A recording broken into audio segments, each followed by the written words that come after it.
You are hanging out with your friends in a mall, and a security guard comes up to you and, for no apparent reason, asks you to leave. What do you do?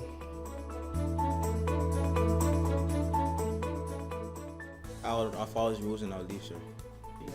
Then I'll leave because I don't want any problems. I'll ask him why he told me to leave, but I'm not gonna leave because he told me to leave for no reason. I'd ask him why, because if he's just telling me just leave, then I want to know what the problem is. But like, if he doesn't let me know, then I just don't want any problems, so I'm just gonna leave. You can be asked by anybody who is in charge of private property to leave because they're the ones who can control who goes on it. But if they're asking you to leave a mall, for example, for reasons that you think are discriminatory, you can complain to the Ontario Human Rights Commission if you think that that's the reason. You are visiting your friend who lives in a public housing building. You are almost there and a police car rolls up to you and asks you, what are you doing here? Where do you live? What do you do and why? I'll kindly speak to the police officer, tell him what you asked for. I won't be rude, I won't be disrespectful. I'll just calmly tell him what you asked for.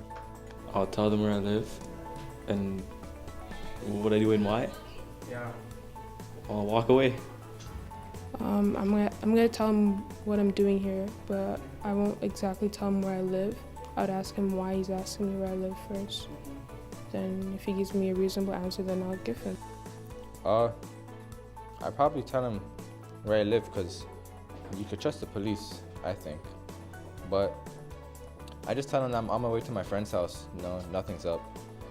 So if you're on Toronto community housing property and the police officer is acting as the landlord's agent, right? So he's acting as a security guard or enforcing the rules of that place, then they have expanded powers to stop you and trespass you if they think that you're breaking some of the rules of that place. Just like if you were horsing around in a shopping mall, a security guard could trespass you if you refuse to leave. So they do have those expanded powers, and that's something you need to be aware of if you're in one of those places. You're walking home from school on the sidewalk, and a police officer on a bike pulls up and stops you and begins questioning you. What do you do?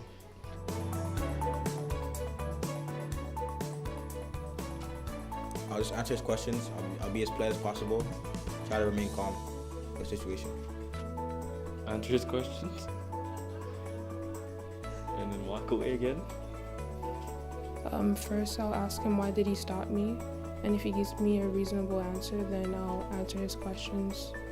I'm asking why he's questioning me. I'm letting him know I might be late for school because I'm trying to get to school, you know, that's all. And like, if anyone's trying to stop me from going to school, then I probably won't listen. I just keep going. So the officer can ask you questions, but you don't have to answer. You have the right not to respond to the police officer. However, you should also think about the practical realities of the situation. If you treat that officer with respect and he treats you with respect, then there's a much greater chance that you'll walk away from that without having anything bad happen. You see police trying to put handcuffs on your friend. Your friend is resisting. He needs help. What would you do?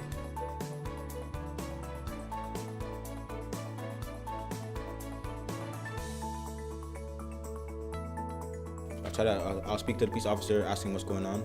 If he doesn't tell me what's going on, I'll have to let the situation go on. I can't intervene. I'll tell him to stop resisting, or you can get shot. I would ask the cop why is he being arrested, and if he doesn't give a proper answer, then I guess I would call the person's parents maybe, or friends, siblings. I'd ask the officer why he's doing that, because I don't want any of my friends in cuffs, but, you know, like, if there's a legit reason, then I come with him and see what happens, try to, you know, make sure nothing bad happens. So the officer asks you to stand back.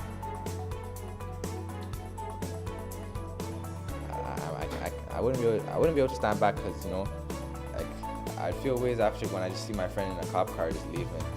So I might just have to, like, I don't know what to do, to be honest.